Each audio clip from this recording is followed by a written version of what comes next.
Bonjour à tous et bienvenue sur Génération Y, je suis Ypsilon et aujourd'hui Ipsy critique Tous en scène. Tous en scène est un film d'animation fait par les studios Illumination Entertainment. Excusez-moi, ce sont les studios notamment qui ont fait Moi moche et méchant, le fameux film avec Gru, qui donc nous fait un film digne d'une comédie musicale, un dessin animé où dans une société un peu comme la nôtre, sauf qu'elle est peuplée par des animaux, qui est plein de chansons de pop culture extrêmement différentes, et avec pour sujet un koala qui du nom de Moon qui voit son théâtre avoir de moins en moins de popularité. Pour ça, il va avoir l'idée de créer un concours de chant qui est ouvert à tout le monde avec une très forte somme d'argent en jeu. Nous allons donc suivre les différents participants de ce concours de chant, des personnages très en couleurs, très variés, et bien sûr de races d'animaux différents. Bien entendu, ils vont avoir différents problèmes, le théâtre va encore plus se casser la gueule, ils vont avoir du mal à trouver les fonds, etc. Finalement, bien entendu, à la fin, tout le monde est content, tout le monde chante, et ce film est absolument génial. Je vous conseille beaucoup Tous en scène. Tous en scène, je l'attendais beaucoup. Pourquoi je l'attendais beaucoup? Bah déjà, c'était un gros film d'animation de cette année. Et je regrette un peu d'en avoir pas beaucoup vu l'année dernière. J'avais vu Kubo et l'armure magique, et c'est à peu près tout. Il fallait que je voie au moins celui-là. J'avais même pas vu Zootopie qui était sorti l'année dernière. Celui-là m'attirait beaucoup. Et également pour le fait, je vous l'ai déjà dit dans plusieurs critiques, c'est que j'aime beaucoup la chanson, encore plus quand elle est liée au film. Et dans ce film, on peut dire que on est servi. Il y a énormément de styles et de musiques différentes. On passe du Stevie Wonder à du Taylor Swift, à du Queen, à du David Bowie. Il y a vraiment des styles très différents, du rap, du rock, beaucoup de musique populaire, il faut le dire. Vous avez même de la J-pop avec des personnages qui sont créés juste pour ça. Ce film est un feel-good movie qui est très bon. Le message en plus qui est plutôt très intéressant pour un film d'animation, c'est en gros poursuivez vos rêves, n'abandonnez jamais. Vous allez avoir des embûches sur votre route, vous allez avoir plein d'emmerdes, mais il faut poursuivre vos rêves. Et c'est encore plus présent avec le personnage de Moon, qui est le koala, qui est le propriétaire du théâtre, qui au bout d'un moment va avoir une baisse de courage, qui va vouloir abandonner, mais finalement il va se remettre très vite dans le bain, très vite il va retrouver son rêve, il va foncer, et bien entendu, à la fin, ça va marcher. Alors je l'ai vu en version française, donc je vais pas parler vraiment du casting original, puisque je ne l'ai pas entendu, mais il y a eu quand même de très grosses affiches. Matthew McConaughey en tant que Buster Moon, Seth MacFarlane en tant que Mike, Scarlett Johansson, vraiment du très beau monde. Du côté de la voix française, on a quand même Patrick Bruel, on a Jennifer et on a Laurent Gérard. Donc pas non plus des gens qu'on connaît dans le monde du doublage et dans le monde de la chanson également. Toutes les chansons s'enchaînent très bien dans des signes très variés, c'est assez ouf. Je pense à la toute première scène où on voit en fait les différents participants au concours. Euh, En fait, c'est une espèce de caméra qui va bouger dans toute la ville à la rencontre de tous ces différents personnages très vite à un moment où ils chantent. Pour la petite éléphante, c'est quand elle va chanter Happy Birthday to You à son grand-père. Sinon, ça va être quand la mère Truie est en train de chanter en faisant du ménage ou je sais pas quoi.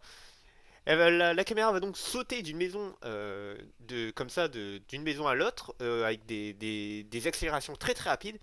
Les chansons vont s'enchaîner avec une fluidité assez impressionnante, alors que c'est des styles ultra différents. Vraiment bravo pour ça.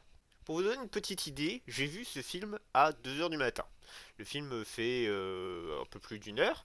Donc le film s'est terminé vers 3 heures, 4 heures du matin, etc. J'étais encore en train de danser. À 4 heures du matin, en train de chanter à tue-tête. Parce que ce film vraiment m'a mis la patate de dingue. Alors qu'il était très tard dans la nuit. Allez voir ce film vraiment si vous avez un petit coup de blues. Et si vous êtes lié un minimum au chant, à la chanson. Si la chanson vous fait un petit pincement au cœur, si vous connaissez tous ces titres, allez voir ce film vraiment. Vous allez surkiffer. Si je devais quand même trouver quelques défauts.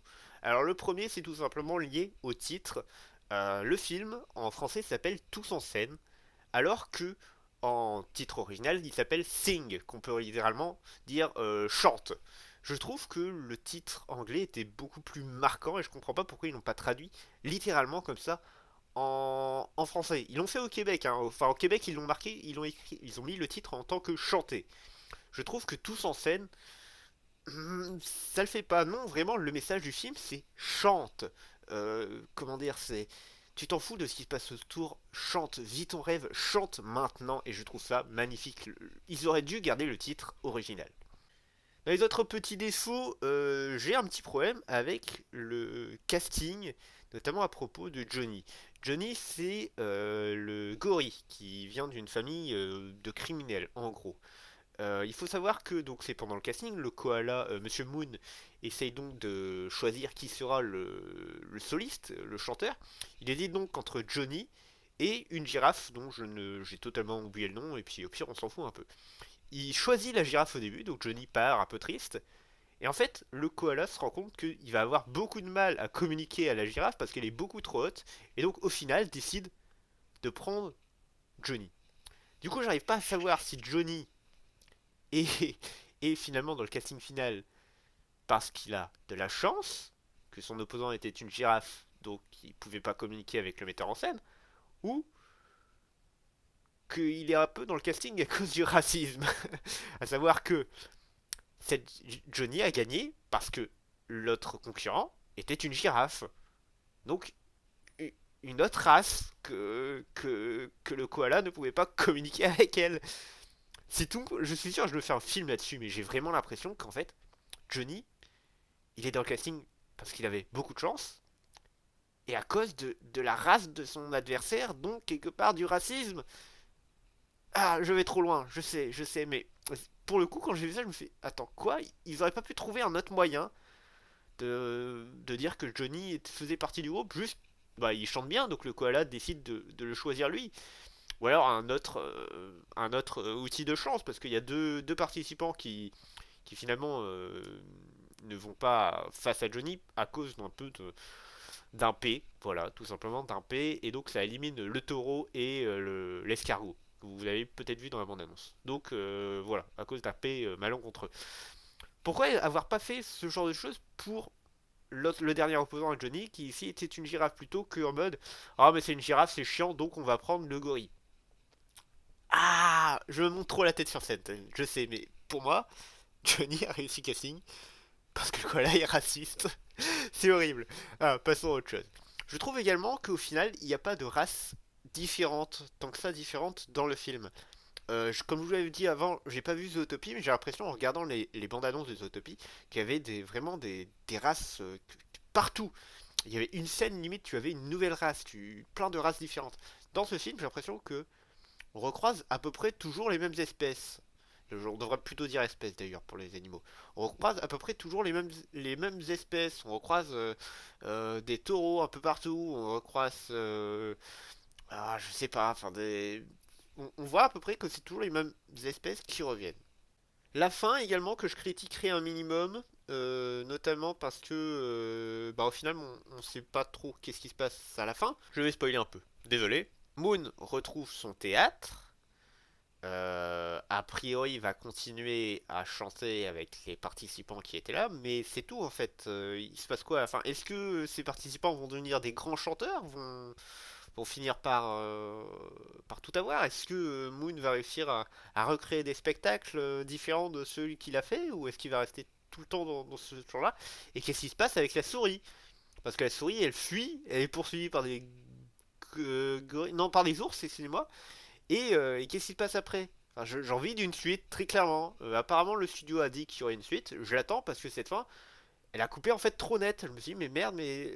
Alors c'est bien, mais j'en veux encore en fait. Encore, encore, encore. Voilà, c'est les quelques défauts que j'ai pu trouver en film. Sinon, ce film est absolument génial. Allez le voir, vous vous sentirez bien en allant le voir. Les personnages sont très drôles également. J'ai oublié de parler de la Mrs. Crowley, je crois que c'est comme ça qu'il l'appelle, c'est-à-dire un caméléon qui est l'assistant de Moon, le koala, qui est très drôle, qui est hilarant. Son copain le mouton également est génial, j'ai adoré. Buster Moon en tant que personnage principal est très attachant, très très cool, à tel point qu'on se sent anéanti quand lui-même est anéanti et qu'il perd tout ce qu'il a. La relation avec son père qui est géniale, qui est très très bien travaillée. Et tous les personnages, tous les participants qui sont géniaux. La truie est fantastique, l'histoire du gorille est géniale, on dirait du West Side Story, c'est beaucoup trop cool. Donc voilà, je vous conseille énormément Tous en scène, allez voir, bien sûr, moi je l'ai pas vu au cinéma, il est sorti en janvier de cette année, donc achetez le DVD, je pense. Moi je vais l'acheter, je pense très très bientôt le DVD. Je l'ai vu sur internet, c'est un peu illégalement. Mais là je vais acheter le DVD. J'espère que cette vidéo vous a plu. Si c'est le cas, n'hésitez pas à cliquer sur j'aime. N'hésitez pas à vous abonner à la chaîne pour voir d'autres critiques et d'autres contenus. En attendant, je vous fais plein de bisous, plein de câlins. Et je vous dis à la prochaine.